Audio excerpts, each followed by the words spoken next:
Last time क्या किया था?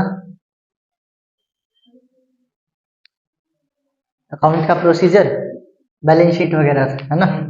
प्रॉफिट एंड लॉस लास्ट में हम बैलेंस शीट पे पहुंच गए थे। आज नेक्स्ट जो चैप्टर है अपना, सेकंड चैप्टर है। आज हम थोड़े से डेफिनेशंस, टर्म्स को समझेंगे, अकाउंटिंग टर्म्स को, ठीक है? इनका यूज हम डेली करेंगे।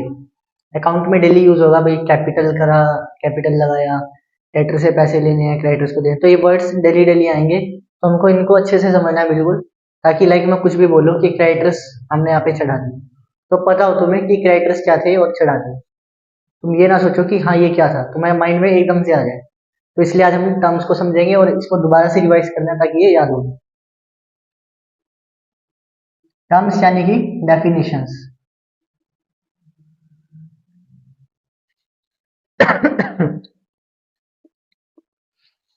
सबसे जो पहली और इम्पोर्टेंट टर्म है, इसको लिख बाद में लेना, पहले समझ लेना, ठीक है? सबसे पहली और important, assets. Assets, assets, assets होती क्या है? असेट्स होती है संपत्तियां।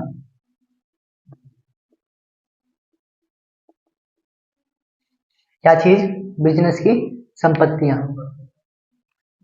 यार पता नहीं क्या हो रहा है गले में, पानी पीना पड़ेगा रे यार।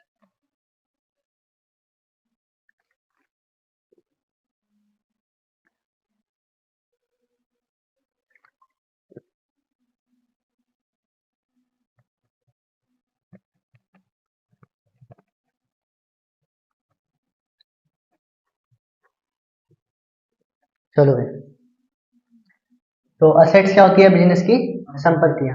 संपत्तियां मीन्स लाइक प्रॉपर्टी कह सकते हो आप बिजनेस की। बिजनेस में जो कुछ भी बिजनेस के नाम है वो बिजनेस की एसेट है, समझ रहे हो? लाइक बिजनेस ने कुछ भी खरीद रखा है या कमा रखा है, अर्न कर रखा है, वो चीज बिजनेस की प्रॉपर्टी होगी, उसकी संपत्ति होगी, ठीक है? जैसा कि कैश, एक बिजनेस ने जितना भी पैसा कमाया है या उसके नाम पे है, वो कैश उसकी एक संपत्ति है, ठीक है? बिल्डिंग, अगर रेंट पे नहीं है, बिजनेस की खुद की है, ठीक है, तो बिल्डिंग भी बिजनेस की एसेट होती है। मान के चलो एक कंप्यूटर सेंटर है, तो यहाँ पर जितनी भी चीजें आपको दिखाई दे रही है जो यहाँ की है, दरवाजा, व्हाइट बोर्ड, फैन, लाइट, ये बिल्डिंग, कंप्यूटर्स, चेयर्स, ये सारी चीजें क्या है? संपत्ति, एसेट्स, ठीक है? तो कोई भी ऐसी वस्तु जो बिजनेस में है उसके नाम पे है, या बिजनेस से बाहर भी हो उसके नाम पे है, या उसने कमा रखी है, वो चीज क्या है? बिजनेस की एसेट है, संपत्ति, ठीक है? ठीक है, लाइक फर्नीचर हो गया, एक्सेट्रा, इसको हम आगे समझेंगे और एग्जांपल्स। असेट्स के दो टाइप होते हैं, ठीक है? संपत्तियों के दो टाइप होते हैं, इनको दो भागों में बांटा जाता है। सबसे पहली जो होती है करंट असेट्स, करंट असेट्स। दूसरा होती है कौन सी? फिक्स्ड असेट्स, ठीक है? करंट असेट्स और फिक्स्ड असेट्स। करंट असेट्स होती है चालू संपत्तियां, अस्थाई भी कह सकते हो। फिक्स्ड असेट्स होती है स्थायी संपत्तियां, ठीक है? हाँ, अब इनमें फर्क क्या होता है, डिफरेंस क्या होता है इन दोनों में? है तो दोनों संपत्तियां, लेकिन करंट किसे बोलते हैं और फिक्स्ड किसे बोलते हैं? फर्स्ट चैप्टर में मैंने तुम्हें एक बात बताई थी, अकाउंटिंग पीरियड होता है 1 अप्रैल से, हाँ, 33, 31, ठीक है, 31 मार्च तक, ठीक है? तो ये अकाउंटिंग पीरियड होते हैं। चलो, करंट असेट्स चालू संपत्तियां उन्हें कहा जाता है जिन्हें हम करंट जो हमारा फाइनेंशियल पीरियड है या ईयर है उसके अंदर अंदर या तो कैश में कन्वर्ट कर चुके हैं या करना चाहते हैं, उन्हें हम क्या बोलेंगे? Current assets. सिंपल सी भाषा में समझाता हूँ। चालू संपत्ति उसे कहा जाता है जो, जिसको हम ज्यादा समय तक नहीं रखने वाले, या तो कैश बनाना चाहते हैं या उसके बदले लाइक कोई भी प्रॉफिट अर्न करना चाहते हैं, समझ के चलो। जैसे कि फॉर एग्जांपल मान के चलो मेरी मोबाइल की शॉप है, तो मोबाइल की शॉप में मैंने कुछ सामान रखा हो बेचने के लिए, क्या? मोबाइल्स या एसेसरीज, ठीक है? तो वो उस चीज को हम बोलेंगे गुड्स। गुड्स यानी कि माल, ठीक है? इसका जो सबसे पहला एग्जांपल होता है मेन, गुड्स। गुड्स यानी माल। माल क्या होता है? बिजनेस में कोई भी वस्तु ऐसी जो आप खरीद ही रहे हो बेचने के लिए, उसको उसको बोलेंगे हम गुड्स, माल बोलेंगे, ठीक है। लाइक मेरी मोबाइल की शॉप है तो मैंने मोबाइल किस लिए रखे हैं, बेचने के लिए, बेचने के बाद पैसा आएगा ना, उसी से तो आएगा, तभी तो बिजनेस चलेगा। तो इस चीज को हम बोलते हैं करेंट एसेट्स। ये वो संपत्ति है जो मैंने रखी ही बेचने के लिए है, कम समय के अंदर मैं चाहता हूँ इसके बदले मेरे पास पैसा आ जाए, कम से कम इस अकाउंटिंग पीरियड में तो आ ही जाए, इस साल में तो आई, क्योंकि हर साल क्या होता है कि माल को बेचा जाता है ना, ताकि अगले साल नया माल आए। साल के एंड में क्या करते हैं लोग, साल के एंड में सेल निकालते हैं, सबसे बड़ी सेल होती है पूरे साल की। क्यों? वही पुराना माल निकलेगा, नए साल पे लोग नए माल की डिमांड करते हैं। अब 15 आ गया, 15 बिक रहा है ना आईफोन, फिर पुराने की कौन डिमांड करते हैं? तो हर साल सबको व्यापारियों को नया माल चाहिए, तो पुराने माल की सेल निकालनी है। समझ रहे हो? तो गुड्स एक चालू संपत्ति है जो हमने थोड़े समय के लिए रखी है। तो हम क्या बात कर रहे थे, करंट असेट्स वो होती है जिन्हें हमने थोड़े समय के लिए रखा है, या फिर हम चाहते हैं उस साल भर में बिक जाए, उसके बदले पैसा आ जाए। समझ रहे हो? माल को हम चाहते हो बिक जाए, उसके बदले पैसा आ जाए, या थोड़े समय के लिए, या फिर कैश, कैश तो है ही करंट असेट, वही आता जाता रहेगा। समझ रहे हो? चेक हो गया, करंट असेट्स हमारी, ठीक है।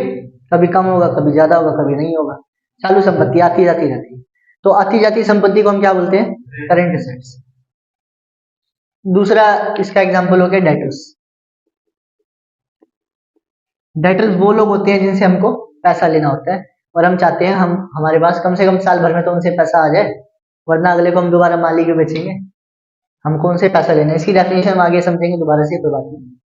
तो ये सारी चीजें जिनको हम या तो थोड़े समय के लिए ही रख रहे हैं, हाँ, या फिर जिनको हम रख ही रहे हैं बेचने के लिए, या पैसे के जैसी है, जैसे चेक वगैरह है, ठीक है। तो इनको हम क्या बोलेंगे, करेंट असेट्स, चालू संपत्ति, ठीक है। फिक्स्ड असेट्स, स्थायी संपत्तियां, स्थायी मतलब फिक्स, लाइक परमानेंट, बेशक से हो ना परमानेंट, बट हमने रखी है परमानेंट यूज के लिए, मतलब वो संपत्तियां जो हम रख रहे हैं अपने यूज के लिए, ना कि बेचने के लिए। जैसे कि मान के चलो इस कंप्यूटर सेंटर में ये मैं रख रहा हूँ यूज करने के लिए, इसको थोड़ी बेच दूंगा, वैसे तो मैं आपको बेच नहीं रहा, ठीक है। फॉर एग्जाम्पल अगर मोबाइल की ही दुकान है, मोबाइल आपने बेचने के लिए रखे हैं, तो आपने फर्नीचर रखा होगा, डेस्क अपना रखा होगा, चेयर रखी होगी, उसको तो नहीं बेचने वाले, पंखा लग रहा है उसको तो नहीं बेचने वाले, परमानेंट यूज के लिए रखा है, बेशक से वो चले 1 साल भी ना, हम चाहते हैं 1 साल से ज्यादा चले, नॉर्मल सी बात है, सभी व्यापारी की ये होती है भाई, कुछ संपत्ति हम चाहते हैं लॉन्ग टर्म तक चले, बिल्डिंग मेरी चलती रहे, पंखे चलते रहे, फर्नीचर चलता रहे, टूटे फूटे ना, खराब ना हो, तो हम उसको लंबे समय के लिए रख रहे हैं। तो जो चीजें हम लंबे समय के लिए रख रहे हैं उन्हें हम स्थायी संपत्ति मान लेते हैं, फिक्स एसेट्स मान लेते हैं, ठीक है। इसका एग्जांपल तुम समझ ही हो, फर्नीचर हो गया, मशीनें, मशीन को बोलते हैं मशीनरी, ठीक है, अकाउंटिंग में मशीनरी लिखोगे, बिल्डिंग होगी, एक्सेट्रा। तो सिंपल सी डेफिनेशन है, जो संपत्तियां आती जाती रहती हैं वो चालू चल संपत्ति है। जो संपत्ति आती जाती नहीं रहती, जिनको हमने रखा है 1 साल से ज्यादा के लिए, एक पीरियड से ज्यादा के लिए, लंबे समय के लिए, वो है स्थायी संपत्ति, सस्थायी, सस्थायी, अस्थायी नहीं, स्थायी, ठीक है, स्थायी यानी फिक्स, ठीक है। जो आती जाती नहीं है, अचल है, ये चल है, ये अचल है, ठीक है। तो लंबे समय वाली फिक्स्ड, थोड़े समय वाली करेंट असेट्स, क्लियर है, ठीक। ऐसे बहुत से एग्जाम्पल होते हैं, लेकिन जो सबसे मेन एग्जाम्पल होते हैं, सॉरी एग्जाम्पल की बात करूं, जो सबसे मेन टाइप्स होते हैं वो दो ही होते हैं, असेट्स के टाइप बहुत होते हैं, ठीक है, 5 6 बढ़ते रहते हैं। तो मेन दो ही हैं, आपके टैली में यही दो टाइप आएंगे, टैली जब करोगे ना, करंट असेट्स और फिक्स असेट, दो ही टाइप आएंगे। और भी है दो, एक अलग से व्यू पॉइंट में है, व्यू पॉइंट नजरिया कह लो, टेंजिबल और इनटेंजिबल। टेंजिबल, इनटेंजिबल, टेंजिबल वो होती है जिन्हें हम छू सकते हैं, देख सकते हैं, ठीक है। इनटेंजिबल वो होती है जिन्हें हम छू नहीं सकते, देख भी नहीं सकते, सॉफ्टवेयर हार्डवेयर लाइक, हाँ, टेंजिबल इनटेंजिबल, इसको हिंदी में बोलेंगे मूर्त, अमूर्त। मूर्त यानी मूर्ति, मूर्ति को आप छू सकते हो, अमूर्त जिसकी मूर्ति नहीं है, कोई शेप ही नहीं है, जिसे आप छू नहीं सकते, जैसे मेरा नाम है, नहीं छू सकते, मुझे छू सकते हो, समझ गए। तो टेंजिबल जिन्हें आप टच कर सकते हो, those assets which can be touched by us, और इंटेंजिबल जिन्हें आप नहीं छू सकते, which can not be touched, ठीक है। अब टेंजिबल एसेट्स तो आप जानते हो, ये सिर्फ अलग नजरिए में है, ये चौथा तीसरा चौथा टाइप नहीं है, है वो भी दो। आप इस हिसाब से देख रहे हो भी इसको आप छू सकते हो या नहीं, तो भी दो टाइप है। इस हिसाब से देख रहे हो हमारे पास थोड़े समय के लिए है, ज्यादा समय के लिए, उस हिसाब से भी दो है। टाइप दो ही है, ठीक है, बस वो नजरिया बदल गया हमारा। ऐसा नहीं है कि ये पहला टाइप ये दूसरा है तीसरा चौथा, ऐसा नहीं, ठीक है। तो टेंजिबल जिन्हें आप छू सकते हो, यानी कि यही एग्जांपल आप इनमें भी रख सकते हो। बिल्डिंग को आप छू सकते हो, मशीनों को छू सकते हो, कैश को आप छू सकते हो, गुड्स को छू सकते हो। वही टेंजिबल एसेट्स है, वही हमारी करेंसी फिक्स्ड है, ठीक है ना। तो ये अलग टाइप नहीं हुआ, ये उन्हीं में से ही बन के आता है। बिल्डिंग ले लो, मशीनें ले लो, कुछ भी ले लो, इन सबको आप छू सकते हो, टेंजिबल एसेट्स, ठीक है। बात आती है इनटेंजिबल एसेट्स कौन सी है, ऐसी कौन सी संपत्ति है भाई जिन्हें मैं छू ही नहीं सकता। ऐसी भी संपत्ति होती है, कौन सी होती है? ऐसा पैसा कमाया जिसको आप छू नहीं सकते। पैसा तो छू सकते हम्म, हाँ, पैसा तो छू सकते हो। तो ऐसी कौन सी संपत्ति है, ऐसी क्या चीज हमने कमा ली जिसको हम छू नहीं सकते? लोगों का विश्वास। हाँ, विश्वास। सबसे जो परफेक्ट एग्जाम्पल है और सबसे मेन एग्जाम्पल है गुडविल। ख्याति बोला जाता है इसको। ख्याति समझते हो, प्रसिद्धि कह सकते हो एक तरीके से। आईफोन के पास क्या है? गुडविल है। वो भी एक मोबाइल ही दे रहा है, बाकी ब्रांड्स भी मोबाइल दे रहे हैं, बट नोकिया, सैमसंग, आईफोन, इनकी इतनी वैल्यू क्यों होती है? क्योंकि इन्होंने एक नाम बनाया है, एक पहचान बनाई है। उस नाम को, उस पहचान को, उस प्रसिद्धि को क्या कहा जाता है? गुडविल कहा जाता है। समझ रहे हो? आपके सामने दो दुकानें हैं, आप किसके किसके पास जाओगे आपको सामान खरीदना हो? या तो उस जिससे आपकी जान पहचान होगी, या कोई रिलेशन होगा, या आपको उस पर ट्रस्ट हो, भाई ये अच्छा सामान देता है, या फिर लोगों का उस पर ट्रस्ट होगा, किसी ने कहा होगा भाई ये अच्छा सामान देता है। समझ रहे हो? तो इन सब वजह से ही जाओगे, यही सब वजह उसकी गुडविल है, उसने बनाया है। चाहे वो 10 साल से या 20 साल से उसने एक नाम बनाया, पहचान या भरोसा बनाया या रिलेशन बनाई है, वो सब चीज गुडविल में गिनी जाती है। हर एक चीज, चाहे उसका नाम है, चाहे उसकी पहचान है, चाहे उसका भरोसा है, ठीक है। तो गुडविल वही चीज होती है भाई, उसकी ख्याति जो भी उसने कमा रखी है। तो अब ये असेट कैसे हुई, इससे उसका क्या फायदा भाई, है ना। आप उसके पास जा रहे हो, ऐसे 10 बंदे और उसके पास जा रहे हैं, उसकी गुडविल है, नॉर्मल सी बात है, तो उसको फायदा हो रहा है, उसने कमा लिया। अब वो उसको बेचेगा भी, बेचेगा भी, नॉर्मल सी बात है। व्हाट्सएप एक क्या है, ये जो भी है व्हाट्सएप टाइप, ये क्या है? एक ऐप है। एप्लीकेशन बनाने में कितना पैसा लगता है? लाख, 2 लाख, 3 लाख, इतना ही लेगा एक सॉफ्टवेयर इंजीनियर वेबसाइट डेवलप करने के लिए, सॉरी एप्लीकेशन बनाने के लिए। बट व्हाट्सएप अगर आज सेल होगा तो क्या वो लाख, 2 लाख में, 3 लाख में सेल हो जाएगा? हैं। नहीं होगा ना, वरना तो कोई भी खरीद लेगा। क्यों? क्योंकि उसने एक गुडविल बना लिया। समझ रहे हो? आज वो बिकेगा तो करोड़ों में उसकी वैल्यू होगी, होगी भाई, क्योंकि उसने यूजर्स बनाए हैं, ट्रस्ट कमाया लोगों का। समझ रहे हो? तो यही चीज है, गुडविल का एक बहुत बड़ा अमाउंट होता है। ये आपकी वो असेट है जिसको आप छू नहीं सकते, लेकिन बहुत ही ज्यादा वैल्यूएबल होती है, बहुत ज्यादा मूल्यवान होता है। अब वो 1 लाख की है, आज करोड़ों की है, गुडविल की वजह से। बनाने में तो उतना ही खर्चा लगा था। तो ये सबसे वैल्यूएबल एसेट होती है, इंटेंजिबल एसेट में सबसे अच्छा एग्जांपल यही होता है गुडविल का। और भी बहुत सारी चीजें हैं भाई, आपने नाम बना लिया, कुछ भी, कोई भी चीज आपने क्रिएट करी। अगर आप मान के चलो आपने एक दुकान ही खोल रखी है, अगर आपका वहां पे बहुत नाम है, तो आप वो दुकान बेचोगे अपने नाम की वजह से, उसके ज्यादा पैसे मिलोगे, नॉर्मल सी बात है। आपके सामने कोई बिजनेस है, मान के चलो दो पार्टनर है ए और बी, हम कंपनी की बात कर रहे हैं, तो कंपनी में रहते हैं, बिजनेस की बात कर रहे हैं। ए और बी ने बिजनेस शुरू किया, मान के चलो 50-50 हजार रुपए लगा, ठीक है। और आज इनका बिजनेस मान के चलो लाखों में चल रहा है और बहुत अच्छा ये अर्न कर रहे हैं।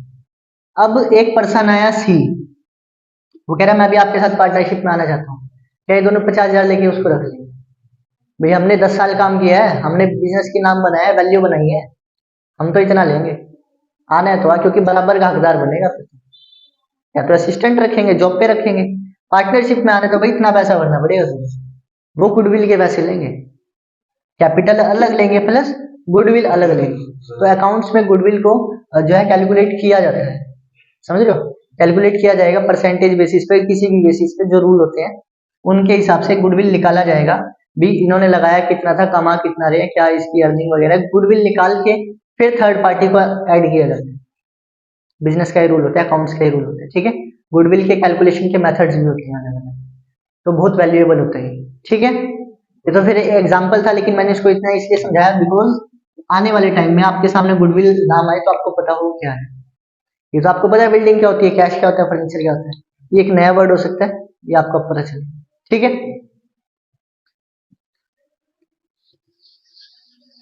चलो नेक्स्ट एक और एग्जांपल ले लेते हैं इंटेंजिबल एसेट्स का, जिन्हें हम छू नहीं सकते। पेटेंट्स। पेटेंट्स पेटेंट्स क्या होते हैं? पेटेंट्स को लाइक आप एक आविष्कार कह सकते हैं, टेक्निक कह सकते हैं, समझ रहे हो, जिनसे आप फायदा कमा रहे हो। फायदा कमा रहे हो तो भाई संपत्ति हुई। मान के चलो दो बिजनेसमैन है, दोनों सेम पैसा लगा रहे हैं, लेकिन एक ज्यादा पैसा कमा रहा है, उसके पास कोई टेक्निक या उसको कोई तरीका आता है, तो वो उसके लिए एक एसेट हुआ ना, उसके लिए फायदा ही तो हुआ। तो कोई भी टेक्निक या आविष्कार जो आपने करा है, जिसके थ्रू आप पैसे कमा रहे हो, समझ रहे हो। लाइक अब वो टुनटुन मौसी थी छोटा भीम में, उसके लड्डू बिकते थे, दूसरे दुकानदारों के नहीं बिकते थे, क्योंकि उसके पास कोई तरीका था भाई, रेसिपी बोलते हैं जिसे, इसकी वजह से वो पैसा कमाई थी, समझ रहे हो। तो वो उसका एक आविष्कार हो गया, एक तरीके से उसका एक पेटेंट हो गया, जिसको आप कॉपीराइट करवा सकते हाँ, तो उसकी वजह से वो पैसा कमा रही है, वो उस पर कॉपीराइट भी कर सकती है। आपने कोई वीडियो बनाई, यूट्यूब पे डाल दी, आप उसके थ्रू पैसा कमा रहे हो, आपका आविष्कार है, आपने क्रिएट करी है वीडियो, उस पर आप कॉपीराइट भी लगा सकते हो, कोई दूसरा उसको यूज ना करे। तो कोई भी ऐसी चीज जो आपने बनाई हो, आपने क्रिएट करी हो, आपने कोई टेक्निक निकाल दी हो, एनीथिंग कुछ भी, जिसके थ्रू आप अर्न कर सकते हो, वो आपका पेटेंट हो गया, वो आपकी एक एसेट होगी। ठीक है, जिसे आप छू भी सकते हो, छू नहीं सकते। कोई भी आविष्कार तकनीक आप क्या छू सकते हैं, वीडियो को क्या ही छू, नॉर्मल सी बात है। ठीक है, क्लियर है यहाँ तक, कोई कंफ्यूजन? गुडविल में ब्रांड नेम भी रखा जाता है, वही जैसे मैं नाम लिया था ना, एप्पल, सैमसंग, नाम है, नाम भी तो बिकेगा, पैसों में बिकेगा। सैमसंग एक छोटा सा नाम है, करोड़ों में बिकेगा गुडविल की वजह से। ठीक है, तो ये सारे समझ आए एग्जांपल। असेट्स और भी होते हैं, और भी टाइप्स होते हैं, इतने बहुत है जो मैंने बताया, मेन ये दो याद रखनी है, करंट और फिक्स्ड। ये फिर भी मैंने नॉलेज के लिए बता दिए। एक आधे और होते हैं, fictitious asset, liquid assets, wasting assets, उनका यूज नहीं होता। ठीक है, तो मेन यही याद रख लेना, करंट और फिक्स्ड। करंट जो थोड़े समय के लिए आपके पास है, ज्यादा से ज्यादा 1 साल की। फिक्स्ड जो लंबे समय के लिए आपने रखी हुई है, 1 साल से ज्यादा के लिए, चाहे वो चले ना। आपने फर्नीचर खरीदा, फिक्स्ड एसेट मानोगे, चाहे वो 2 महीने में टूट जाए, लेकिन उसको मानोगे क्या, फिक्स्ड एसेट्स। ठीक है, ये अकाउंटिंग के रूल्स हैं। चलो, एसेट्स होगी। सेकंड डेफिनेशन अपनी है लायबिलिटी।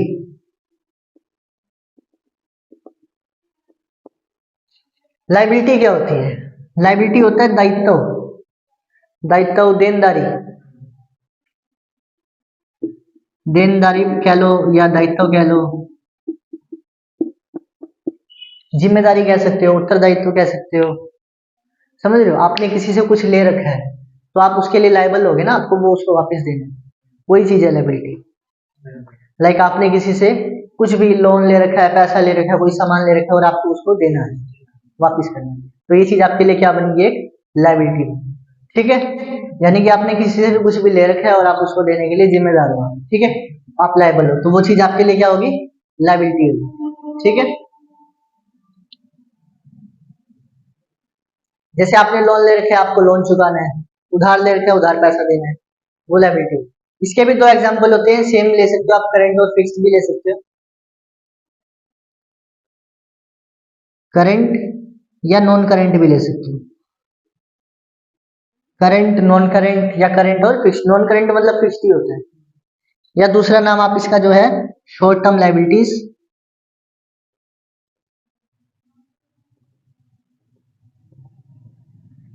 शॉर्ट टर्म लायबिलिटीज और long term liabilities. Long term यानी लंबे समय, नाम से ही समझ आ रही होगी,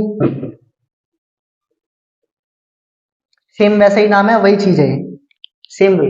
करंट असेट्स जो थोड़े समय के लिए हमने रखी है, फिक्स्ड असेट जो आपने लंबे समय के लिए रखी है, वही चीज है। शॉर्ट टर्म लायबिलिटीज जो थोड़े समय के लिए आपकी लायबिलिटी है, लॉन्ग टर्म लायबिलिटीज जो आपके लिए लंबे समय के लिए। अब इसमें समय क्या मानोगे आप, थोड़ा एक अकाउंटिंग पीरियड, जो लायबिलिटी आपके पास सिर्फ इतने टाइम तक ही रहेगी, या लगभग थोड़े समय के लिए है, वो आपके लिए क्या है, शॉर्ट टर्म लायबिलिटी। मतलब लायबिलिटी देखो, वो होता है आपको किसी का पैसा वगैरह देना है, ठीक है, चुकाना है, पे करना है, आपने उधार ले रखा है, वो देना है। तो शॉर्ट टर्म लायबिलिटीज वो लायबिलिटीज जिनको आपको चुकाने के लिए आपके पास 1 साल ही है। मान के चलो एक साल या एक साल से थोड़ा समय जो भी है, इतना ही टाइम है आपको उसके पैसे देने हैं। आपने किसी से उधार माल खरीद रखा है, थोड़े समय ही पैसे देने पड़ेंगे ना, वरना तो वो दोबारा माल ही नहीं बेचेगा आपको, नॉर्मल सी बात है। तो जिनको आपको पैसा देना है कम से कम एक साल के अंदर अंदर, वो लोग, वो आपके लिए short term liability, current liabilities, ठीक है। लॉन्ग टर्म लायबिलिटीज, जिनको आपको पैसा देने के लिए एक साल से ज्यादा का टाइम है आपके पास, समझ रहे हो, मतलब आपको पैसा देना है लेकिन अभी टेंशन नहीं है कि एक साल के अंदर अंदर ही देना है आपके पास 2-3 साल, जैसे बड़े बड़े लोन नहीं होते, बिजनेस लोन हो गया बड़ा 5 साल का 6 साल का, आपके पास टाइम है, तो वो क्या है, long term liability. Short term जो थोड़े समय के लिए है, जल्दी से जल्दी इसको पे करना होता है। लॉन्ग टर्म जिसको पे करने के लिए आपके पास ज्यादा टाइम है, कम से कम एक साल से तो ज्यादा का ही टाइम। क्लियर है, ठीक। कोई भी लोन वगैरह इसके एग्जांपल रख सकते हो। तो लायबिलिटीज होगी like loan, bank overdraft, bank से ज्यादा पैसे निकाल लिए उसको ओवरड्राफ्ट कहा जाता है, या लाइक मान के चलो क्रेडिटर्स एक्सेट्रा। क्रेडिटर्स वो लोग होते हैं जिनको आपको पैसा देना है, आपने उनसे उधार माल खरीदा, ठीक है, इस चीज को भी हम समझेंगे अभी। क्रेडिटर्स वो लोग जिनसे आपने उधार माल खरीदा है, आपको उनको पैसा देना है, तो पैसा देना है तो आपकी जिम्मेदारी है, लायबिलिटी है, देनदारी, ठीक है। कोई कंफ्यूजन यहाँ तक? अच्छा, इसका एक थर्ड टाइप भी होता है, ये अलग पॉइंट में नहीं है, ये थर्ड ही है, ये थर्ड ही है, ये फर्स्ट है, ये सेकंड और ये थर्ड है। लेकिन इसको अलग क्यों रखा, क्योंकि इसको हम शो नहीं करते बुक्स में, बैलेंस शीट वगैरह में शो नहीं करते, इसको अलग से नोट में लिख दिया जाता है। नोट बना देते हैं ना, बैलेंस शीट के बाद एक नोट बनाया जाएगा, वहां पे लिख देते हैं भाई आपकी कॉन्टीजेंट लायबिलिटी दिया। कॉन्टीजेंट लायबिलिटी क्या होता है? कॉन्टीजेंट लायबिलिटी वो लायबिलिटी होती है जो आपके पास अचानक से आ जाए, सडनली आ जाए आपके पास, अचानक से आ जाए, वो चीज क्या है, कॉन्टीजेंट लायबिलिटी। मतलब कैसे, फॉर एग्जांपल मान के चलो कोई भी आपकी कंपनी है, उस पर कोई केस चल रहा है, काफी टाइम से केस चल रहा है, आप निश्चिंत, तो आपको कोई दिक्कत है नहीं, चल रहा है वो बात। अचानक से किसी दिन किसी फाइनेंशियल ईयर में आपके पास कोर्ट का क्लेम आ गया, भाई ये केस था आपका और आपको इतना रुपए जुर्माना भरना पड़ेगा, कॉन्टीजेंट लायबिलिटी अचानक से आ गई। आपको वो भी नहीं था कि भाई इतना भरना पड़ेगा, किस चीज का भरना पड़ेगा, क्यों भरना पड़ेगा, लेकिन भरना पड़ रहा है, क्यों, भाई कोर्ट ने क्लेम कर दिया, वो कॉन्टीजेंट लायबिलिटी है जो अचानक से आ गई हमारे से, ठीक है। मतलब एक चीज देखो, लायबिलिटी में क्या होता है, बिजनेस में ना कुछ आता ही है लायबिलिटी की, तो समझ रहे हो। शॉर्ट टर्म लायबिलिटी, आपने किसी से उधार ले लिया थोड़े समय के लिए, क्या है बिजनेस में, पैसा आ गया, उधार से पैसा आ गया। आपने उधार माल खरीद लिया, क्या है बिजनेस में, माल आ गया। लोन लिया, पैसा आ गया, कोई बड़ा लोन लिया, पैसा आ गया, ये चीज होती है। यहाँ पे क्या आया था, किसी ने केस करा, कोई क्लेम आपको भरना पड़ेगा, कुछ तो नहीं आया था, तो इसको हम बुक्स में लिखेंगे क्यों, समझ रहे हो ना। तो दो दो जगह पे इफेक्ट डालते हैं हम, डेबिट और क्रेडिट में, बट यहाँ पे कोई डलेगा नहीं, यहाँ पे सिर्फ क्रेडिट हुआ ना, पैसा ही गया बस अपने पास से, कुछ आया नहीं ना, तो इसको हम बुक्स में लिखते हैं, इसलिए इसको हम अलग से नोट में लिखते हैं। ये वो लायबिलिटी है जिसको आपको उम्मीद नहीं होती, बट अचानक से आपके सर पे आ जाती है और हमें भरने पड़ जाते हैं। पैसे भरने हैं तो लायबिलिटी है, ठीक है, तो दिखाना भी पड़ेगा भाई हमने इस चीज के पैसे ही भरे हैं। एक एग्जांपल तो ये हो गया। फॉर एग्जांपल नेक्स्ट, आप मान के चलो आपने किसी थर्ड पर्सन से मान के चलो पैसे लेने थे। फॉर एग्जांपल ये मान लो मैंने आपको बोला भाई इस पर्सन को तू माल बेच दे, ये पैसे नहीं देगा तो मैं दे दूंगा। मान के चलो बंदा सही में भाग गया, उसने पैसे नहीं दिए, अब किसे भरने पड़ेंगे, मुझे भरने पड़ेंगे, ठीक है ना। तो वो चीज मेरे ऊपर एकदम से आ गई, वो चीज क्या है, कॉन्टीजेंट लायबिलिटी, ठीक है। तो ये एग्जांपल्स होते हैं भाई कॉन्टीजेंट लायबिलिटी के, ठीक है, जो हम मतलब एक्सपेक्ट ही नहीं करते लेकिन अचानक से हमारे ऊपर आ जाती है, वो चीज कॉन्टीजेंट लायबिलिटी होती है, ठीक है, जिसको हमको भरना जरूर पड़ता है। तो इसको हम अलग से नोट में दिखाएंगे, बुक्स में शो नहीं करते, इसलिए हम दो ही टाइप्स मानते हैं। पहली में आपको यही दो एग्जांपल मिलेंगे, सॉरी टाइप्स मिलेंगे, करंट लायबिलिटी और नॉन करंट यानी fixed liabilities, short term long term भी आप कह सकते हैं, ठीक है। कोई कंफ्यूजन, दोनों डेफिनेशन क्लियर है, ठीक है। आगे थोड़ा सा और आगे बढ़ते हैं, मिटा दूं, उतारना है, हाँ उतार रखा है ना पहले, ठीक है। नोट्स हैं इन सबके, डेफिनेशन लिखी हुई है, प्रोवाइड करवा दी जाएंगी, ठीक है। जरूरी नहीं है बिल्कुल इनका रट्टा मारना है, ऐसी कोई जरूरत नहीं है, तुम्हें पता होना चाहिए। हाँ, असेट क्या है अभी, संपत्ति है, जो हमने कमा रखी है, हमने खरीद रखी है, वो हमारी संपत्ति है। जरूरी नहीं इंग्लिश में आप इसका रट्टा मारो, नहीं, हमें मीनिंग पता होना चाहिए भाई। काम करना है, हमें मीनिंग पता हो तो हम काम कर लेंगे। अब मैथ में प्लस करना किसे कहते हैं पता है? डेफिनेशन बता दोगे? मैथ में प्लस करना किसे कहते हैं? डेफिनेशन बता सकते हो इसकी? लेकिन पता है ना प्लस कैसे होता है? जोड़ दो लेंगे। अब जोड़ने की डेफिनेशन क्या बोलेंगे भाई? हाँ, फिर तो काम आना चाहिए, मीनिंग पता हो आपको, बहुत है। कोई कंफ्यूजन यहाँ तक? ठीक है। नेक्स्ट जो अपनी टर्म है, डेफिनेशन है कैपिटल। कैपिटल, कैपिटल को हिंदी में बोला जाता है पूंजी। क्या बोला जाता है? पूंजी। पूंजी, पूंजी कैपिटल अकाउंट में वो चीज होती है, वैसे तो पूंजी पैसा को कहा जाता है, अकाउंट में किस चीज को कहा जाता है? भाई कोई भी मालिक एक बिजनेस में इन्वेस्ट कर रहा है, उस चीज को आप क्या बोलोगे? कैपिटल बोलोगे, पूंजी बोलोगे। ठीक है, यानी कि मान के चलो कोई भी बिजनेस है, बिजनेसमैन है, उसने अपने बिजनेस में पैसा लगाया, इन्वेस्टमेंट की, उस चीज को हम क्या बोलते हैं? कैपिटल। ठीक है, आप सपोज करो आप कोई बिजनेस करने जा रहे हो, आपने स्टार्टिंग इन्वेस्टमेंट करी, उसमें पैसा लगा दिया, वो पूंजी है, कैपिटल है। इसका मतलब ये नहीं सिर्फ पैसे को ही कैपिटल बोलते हैं, पैसा लगाने को नहीं। आपके पास सामान भी है, आपने वो भी लगा दिया, वो भी कैपिटल है। आपके पास बिल्डिंग है, आप वहीं पे बिजनेस शुरू करे, उसको बिजनेस के नाम छोड़ दिया आपने, तो मैं इसका यूज नहीं करूंगा, इसको बिजनेस में दे दूंगा, वो भी कैपिटल है। ठीक है, तो यानी कि एक मालिक अपने बिजनेस में जो कुछ भी लगा रहा है, चाहे कैपिटल हो, सॉरी चाहे कैश हो, चाहे बिल्डिंग हो, चाहे कोई फर्नीचर हो, वो चीज उसके लिए कैपिटल बन जाएगी उस बिजनेस के लिए। ठीक है, कर लोगे तो यहाँ पे लिख देता हूँ लाइक इन्वेस्टमेंट बाय ओनर। हाँ, ऑनर्स इन्वेस्टमेंट, समझ जाना बाकी जो भी चीजें हैं। ठीक है, एक मालिक अपने बिजनेस में पैसा लगा रहा है, उस चीज को आप क्या बोलोगे? कैपिटल। अगर वो गुड्स लगा रहे हैं, फर्नीचर लगा रहे हैं, बिल्डिंग लगा रहे हैं, वो चीज भी कैपिटल है। फॉर एग्जाम्पल आपके पास, आप मान के चलो आपके पास ना मोबाइल्स ही पड़े थे, हम फिर से मोबाइल का एग्जाम्पल ले लेते हैं। मोबाइल्स पड़े थे, आपने एक बिजनेस शुरू किया और दुकान ली, और आपने स्टार्टिंग में वही मोबाइल रख लिया और इन्हीं को बेच लिया, फिर आपने वहां से बिजनेस शुरू किया, तो वो मोबाइल भी कैपिटल माना जाएगा, ये आपने लगाया था। पैसा है, पैसा लगा दिया, वो भी कैपिटल है। ठीक है, आपने कोई फर्नीचर लगा लिया अपनी तरफ से, वो भी कैपिटल। क्लियर है? ठीक है, कैपिटल के बाद नेक्स्ट है ड्राइंग। अब छोटी छोटी आएंगी।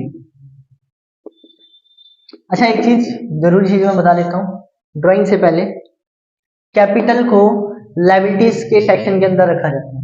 हमने उस दिन एक लास्ट चीज पढ़ी थी, क्या पढ़ी थी? Balance sheet. हाँ, तो अब एक बार उसको मैं यहाँ पे बना देता हूँ, दिखा देता हूँ कैसे होती है। मैंने बताया था ये एक सारणी है जो पूरे बिजनेस के बारे में बताइए, कुछ ज्यादा ही टेढ़ी चलेगी। पूरे बिजनेस का वो चिट्ठा है, एक तरीके से सब कुछ बताएगी इस बिजनेस में क्या है, कितना है, इस तरीके से होती है भाई। यहाँ होती है लायबिलिटीज, यहाँ इनका अमाउंट, यहाँ होती है एसेट्स, यहाँ इनका। अच्छा, अब जैसे बनाया मैंने ऐसे ही होगा, लायबिलिटी इस तरफ होती है तो इसी तरफ रखी जाएगी। ठीक है,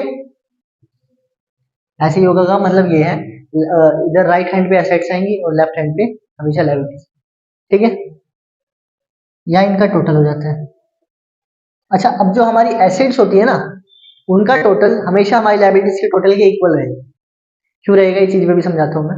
ठीक है, पहले देखो होता कैसे, जैसे सबसे पहले यहाँ एसेट्स लिख देते हैं, लाइक कैश है अपने पास, कितना है यहाँ लिख दिया, 1 लाख 2 लाख 3 लाख यहाँ लिख दिया। हाँ, फर्नीचर है, कितना है यहाँ लिख दो, बिल्डिंग है, कितना है यहाँ लिख दो। ठीक है, डेटर्स क्रेडिटर्स मैंने बताए, इनको भी समझते हैं हम। उससे पहले हम यहाँ पे लिख देते हैं कैपिटल। क्या चीज? कैपिटल। सबसे पहला लायबिलिटीज में क्या रखा जाता है? Capital. Then other liabilities, other liabilities like आपने लोन ले लिया, बैंक से ज्यादा पैसे निकाल लिए, जिसे बोलते हैं बैंक ओवरड्राफ्ट वगैरह वगैरह, अदर लायबिलिटीज, ये लायबिलिटीज होंगी, ये हमने समझा। बट कैपिटल को लायबिलिटी क्यों मान रहे हो? आप तो बोलोगे कैपिटल क्या है? कैपिटल मालिक का पैसा है, मालिक का पैसा संपत्ति होनी चाहिए, नॉर्मल सी बात है, बट वो लायबिलिटी यहाँ आएगा। क्यों आएगा? इसका जवाब देखें। मैंने स्टार्टिंग में तो नहीं बताई थी, चलो अब बता देता हूँ। अकाउंट का एक कंसेप्ट होता है सेपरेट एंटिटी कंसेप्ट, ठीक है। इसका मतलब क्या होता है, आप हमेशा मालिक को और बिजनेस को अलग मानोगे, ठीक है। मालिक और हमेशा बिजनेस जो है अलग होगा। क्यों होगा इस चीज को समझो। वैसे तो देखो एक नॉर्मल सी बात है, कोई भी बिजनेस हो वो चलेगा, लॉन्ग टर्म चलेगा, मालिक हो ना हो। बहुत सी कंपनियां हैं सालों साल चलती, अब नोकिया है, नोकिया कब से चलती आ रही है, क्या उसका मालिक जिंदा है अभी भी? दूसरा बन गया होगा, नॉर्मल सी बात है। रिलायंस है, कब से चलती आ रही है, हो सकता है जिंदा भी हो उनका मालिक।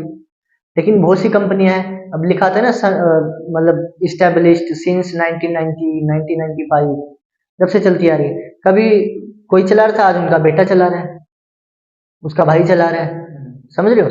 तो कंपनी तो चलेगी ना, बिजनेस तो चलेगा, मालिक हो सकता है मालिक तो हो गया हो, हाँ बदल गया हो बेशक से, कोई ना कोई उसको चलाएगा, हैंड ओवर हो जाती है, ठीक है। तो हम हमेशा मान के क्या चलेंगे, मालिक और बिजनेस हमेशा अलग है, हम हमेशा इनको अलग मानेंगे। अकाउंट का कंसेप्ट होता है, एक मान्यता होती है और ये हमको मानना पड़ेगा। जैसे साइंस के रूल्स होते हैं ना, ऐसे ही अकाउंट्स के सिद्धांत होते हैं, मान्यताएं होती हैं, जिनको हमको फॉलो करना पड़ता है, ठीक है। तो ये उसमें उसमें से ही एक सिद्धांत है या मान्यता आप कह सकते हैं, ठीक है, कि मालिक और बिजनेस हमेशा अलग हो, ठीक है। तो मालिक हमेशा अलग है, बिजनेस हमेशा अलग है। मान के चलो आप मालिक हो, मैं बिजनेस हूँ, ठीक है। मान के चलो आप मालिक हो, मैं बिजनेस हूँ, ठीक है। अब कैपिटल क्या होगा, मालिक ने बिजनेस को पैसा दे दिया, आपने मुझे पैसा दिया, तो क्या ये मेरी संपत्ति है? मेरे तो जिम्मेदारी होगी ना, भाई मेरे पास आपका पैसा आ गया, कभी भी मैं आपको वापस देना पड़ सकता है, तो मेरे लिए क्या हो गया, लायबिलिटी हो। अब समझ आया कि मालिक के पैसे को कभी भी संपत्ति ना मान करके लायबिलिटी क्यों माना है, ठीक है। क्योंकि कोई भी बिजनेस हो उसका मालिक अलग होगा और कभी ना कभी वो पैसा उसको देना पड़ेगा। फॉर एग्जाम्पल आप खुद ही मालिक हो, आपका ही बिजनेस है, आपने मान के चलो 5 लाख लगाए, बिजनेस शुरू किया, आपको दिख रहा है कि चल नहीं रहा है, चल नहीं रहा, तो 5 लाख वापस निकाल के बिजनेस बंद नहीं करोगे, पैसा वापस नहीं हो गया। फिर फॉर एग्जाम्पल अब पार्टनरशिप पे आते हैं, मैंने बात की थी ए बी और सी की, इन तीनों ने मान के चलो 50,000 50,000 50,000 लगाए, ठीक है।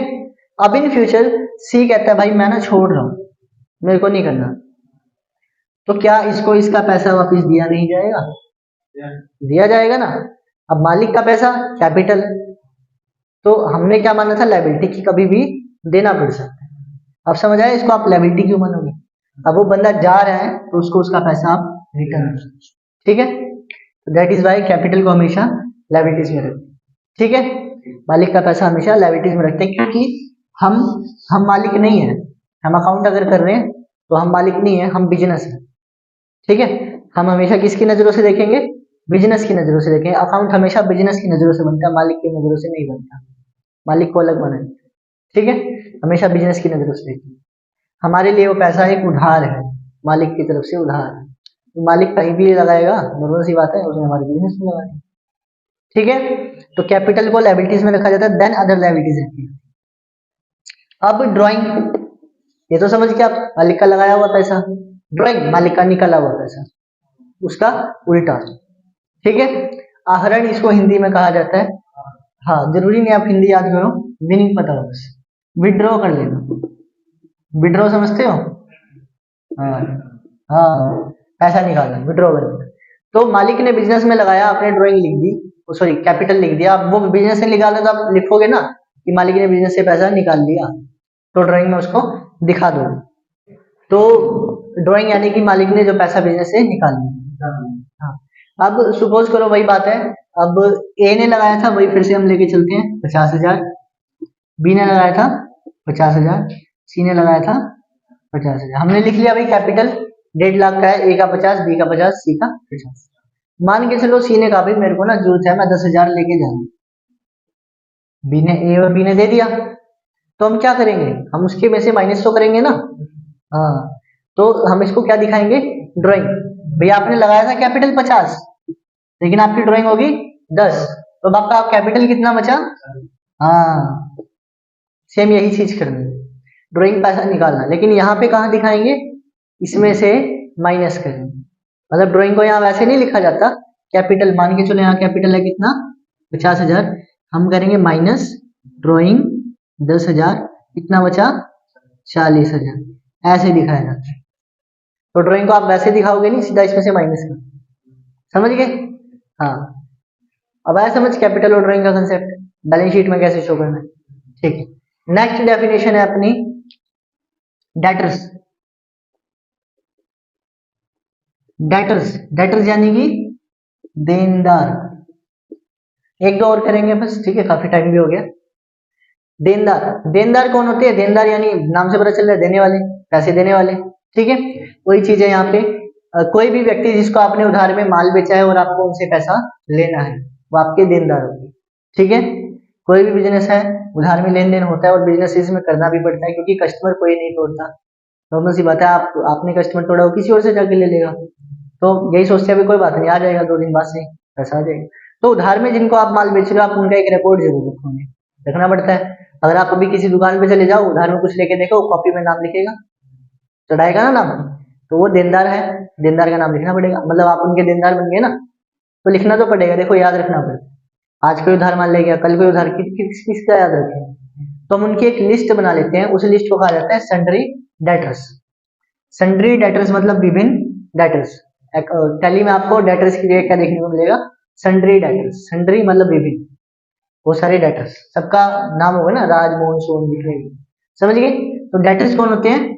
देनदार, जिन लोगों से आपको पैसा लेना है, उनका नाम आप इस लिस्ट में लिखते रहोगे, आगे आपको याद रहे, आप देख के बता सकते, ठीक है। तो अब जिनसे आपको पैसा लेना है, वो पैसा आपका हो गया, आपने उधार माल बेचा था, बदले में जो पैसा आएगा आपका है, तो वो आपकी क्या होगी, संपत्ति, ये आपने कमा लिया ना। तो डेटर्स कहाँ पे आएंगे, संपत्ति में। डेटर्स कहाँ पे आएंगे, संपत्ति में, एसेट्स में, बिकॉज हमको इनसे वो पैसा लेना है जो हमारा है, ठीक है। और ये करंट एसेट्स होते हैं, करंट याद है ना, चालू संपत्ति, वहां लिखा था मैंने एग्जांपल, चालू में डेटर्स, मतलब इसके पीछे लिखा भी हुआ है, फीका फीका मिट्टी है। डेटर्स यानी कि वो संपत्ति जिनसे आप साल भर में पैसा निकलवाना चाहते हो, ठीक है, तो वो चालू संपत्ति है। क्लियर है, कोई कंफ्यूजन? इसका उल्टा क्रेडिटर्स, क्रेडिटर्स इसका उल्टा ऑपोजिट, लेनदार। वो देनदार थे, पैसे देने वाले, ये लेनदार है, पैसे लेने वाले, ठीक है। तो वो लोग जिनसे आपने उधार माल खरीदा है, जिनसे आपने उधार माल खरीदा और जिनको पैसा देना है, ठीक है, वो आपके लेनदार हो गए, पैसे लेने वाले। अब उधार माल बेचोगे तो खरीद भी सकते हो ना, और ऐसा भी कर सकते हो, भाई मैं माल खरीद के ले जा रहा हूँ, सामने वाली पार्टी जाएगा, मैं आपको दे दूंगा, नॉर्मल सी बात है। तो जब तक आप उनका पैसा नहीं दोगे, आपको उनका भी तो रिकॉर्ड रखना पड़ेगा, हाँ भाई इस बंदे के पैसे मेरे को दे दे, ठीक है। तो उनको हम लिखेंगे क्रेडिटर्स की लिस्ट, ठीक है, सेंट्री क्रेडिटर्स जिसे हम बोलेंगे, सेंट्री क्रेडिटर्स, ठीक है। तो उनका भी हम नाम लिखेंगे लेनदार की लिस्ट में, क्रेडिटर्स की लिस्ट में, भाई इस चीज का पैसा हमको देना है, और जब तक पैसे नहीं दिए जाएंगे तब तक आप उसको क्रेडिटर्स की लिस्ट में रखोगे। क्लियर है, ठीक। जिनसे पैसा लेना है वो डेटर्स, लेनदार, जिनको पैसा देना है वो क्रेडिटर्स, लेनदार। अच्छा, और कौन कौन सी डेफिनेशन करी थी इसके बाद? 2-3 और है, वो सारी करवा दो एक बार, देखो करी थी आपने कभी, दोबारा रिवाइज हो जाएगा ना। इनडायरेक्ट कराए थे, रिपेट कराए थे, और डायरेक्ट, ये सब तो आउटस्टैंडिंग और प्रीपेड है ना, और डिस्काउंट। डिस्काउंट को हम बाद में समझेंगे, डिस्काउंट को हम बाद में समझते हैं, ठीक है। फिलहाल प्रीपेड और आउटस्टैंडिंग और देख लो। प्रीपेड एक्सपेंस, क्योंकि ज्यादा चैप्टर हो जाएगा ना। प्रीपेड एक्सपेंस, प्रीपेड यानी पूर्वदत्त, आपने जो पहले दी थी, ऐसे खर्चे जो आप पहले ही भर चुके हो। प्रीपेड, मोबाइल का एग्जांपल इसमें रखा जाता है, मोबाइल रिचार्ज का। हाँ, क्यों रखा जाता है? उसमें क्या होता है, आपने पहले ही पैसे दे दिए, रिचार्ज किया, अब आप उसको क्या करोगे, 2-3 महीने तक यूज करोगे ना, करो ना करो आपकी मर्जी, आपकी संपत्ति बन गई है, ठीक है। तो प्रीपेड एक्सपेंसेस वो खर्चे, एक्सपेंसेस होते हैं खर्चे, प्रीपेड यानी पहले पे किया हुआ, ठीक है, वो खर्चे जो आपने पहले ही पे कर दिए। मान के चलो आप बिजनेस शुरू कर रहे हो, आपने 6 महीने का किराया पहले से भर दिया उस बिल्डिंग, अब 6 महीने तक वो आपकी संपत्ति बनी। तो इसलिए प्रीपेड को आप कहाँ रखोगे, एसेट्स में, संपत्तियों, ठीक है। प्रीपेड एक्सपेंसेस, पहले पे किए हुए खर्चे। अब आप 6 महीने तक उसका यूज करो या ना करो, आपकी संपत्ति हो चुकी, आपके हवाले। मेन यही दो चीजें होती है, इन्हीं के अंडर हमको सब रखना होता है, ठीक है। क्लियर है प्रीपेड एक्सपेंसेस। पहले फॉर एग्जांपल वही रेंट वाला मैंने मान लिया, प्रीपेड रेंट आपने कर दिया, आपने पहले से सैलरी दे दी 2-3 स्टाफ को, 2-3 महीने तक आप उनसे काम कराओगे, ठीक है। या फिर पहले से आपने किसी चीज की किस्त भर दी, कोई भी चीज है, तो ये सब हमारे लिए क्या होती है, प्रीपेड होती है, ठीक है। नेक्स्ट जो डेफिनेशन है वो है आउटस्टैंडिंग एक्सपेंसेस। आउटस्टैंडिंग, इसका उल्टा, ये इसका उल्टा हो गया। अब ये क्या था, हमने पहले ही भर दिया, अब हम यूज करेंगे सिर्फ। ये क्या है, हमने यूज कर लिया, हाँ अभी भरा नहीं है, ठीक है, भरना बाकी है, तो ये आउटस्टैंडिंग हो गया। क्लियर है, ठीक है। फॉर एग्जाम्पल, आप जैसे आपने मान के चलो किसी होटल में बैठ के आपने खा लिया, अब आपने यूज तो कर लिया, खा तो लिया, अब बिल भरना है, ठीक है। अब वो आप नहीं भर रहे हो, बाद में भरोगे तो वो आउटस्टैंडिंग है, ठीक है। जैसे पोस्ट पेड रिचार्ज होते हैं ना, पोस्ट पेड सिम, पहले आप यूज करते हो, फिर आप उसका बिल भरते हो, ठीक है। तो जो खर्चे आप यूज कर चुके हो लेकिन आपने भरे नहीं है, पे नहीं करे, वो आउटस्टैंडिंग है। तो ये हमारे लिए क्या बन जाती है, एक जिम्मेदारी बन जाती है, एक दायित्व बन जाता है, आप उसको भरो, पे करो। हाँ, तो वो क्या हो गया, आउटस्टैंडिंग हो गया। आउटस्टैंडिंग एक्सपेंसेस क्या हो गया, लायबिलिटी हो गया, ठीक है। तो वो खर्चे जिनको आपने यूज कर लिया, आप भरना बाकी। अब वो ये एग्जांपल मैंने लिया था रेंट वाला, मान के चलो आपने 6 महीने का एडवांस भरा था, 6 महीने आपने यूज कर लिया, और करते करते करते करते मान के चलो साल हो गया। अब वो मालिक आया, भाई आपने 6 महीने का भरा था और आपको साल हो गया, तो 6 महीने का आपका क्या रह गया, आउटस्टैंडिंग, वो आपने अब तक भरा नहीं, यूज कर लिया, ठीक है। तो आउटस्टैंडिंग एक्सपेंसेस जो हमने यूज कर लिए, भरने बाकी हैं, अभी तक भरे नहीं है, जिन्हें हम क्या बोलते हैं, ड्यू, बकाया, बकाया रह जाते हैं, तो उन्हें हम लायबिलिटी मानेंगे, क्योंकि हमें पे करने, हमारी जिम्मेदारी है, ठीक है। और प्रीपेड क्या हो गया हमारा, एडवांस, एडवांस एक्स्ट्रा तो हो गया, ज्यादा एडवांस हो गया, पहले दे, ठीक है, पहले भर। क्लियर है, ऐसे और भी चीजें हम आगे करते रहेंगे, ठीक है। मेन ये थी। अब एक चीज मैंने बोली थी स्टार्टिंग में, कि हमारी जो एसेट्स होती है, हमारी जो संपत्तियां, उनके टोटल जो आता है वो हमेशा इसके इक्वल रहेगा, मतलब एक दूसरे के बराबर रहेगा। जितनी भी आपकी लायबिलिटीज होती है उतनी आपकी एसेट्स होती है। इस चीज को हम बाद में समझते हैं अगली क्लास में कि कैसे होती है। फिलहाल मैं आपको बता देता हूँ। फॉर एग्जाम्पल, बिजनेस में कोई भी संपत्ति है, कोई भी संपत्ति, यही समझाता हूँ, चलो मैं अगली क्लास में क्या वेट करें इसका।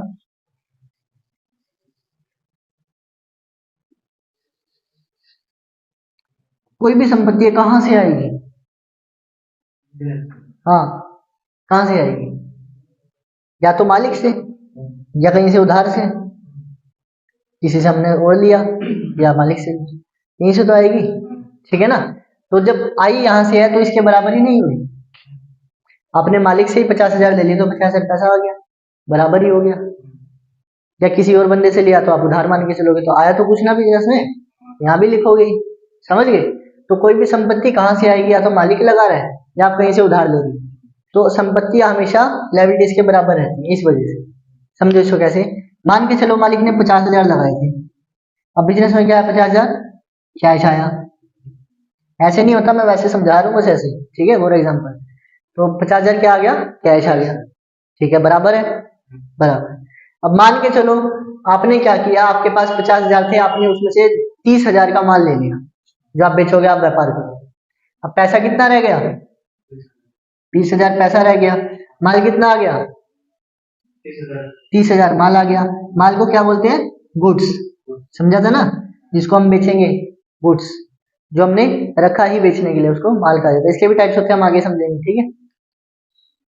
30,000 का माल हो गया, 20,000 का पैसा हो गया, कितने रुपए हैं, टोटल कितनी संपत्ति होगी, 50,000। क्या अभी भी दोनों साइड बराबर है, सॉरी 20 करना था ना, 20 और 30 50, और इधर भी कितना है, 50, बराबर है। अब मान के चलो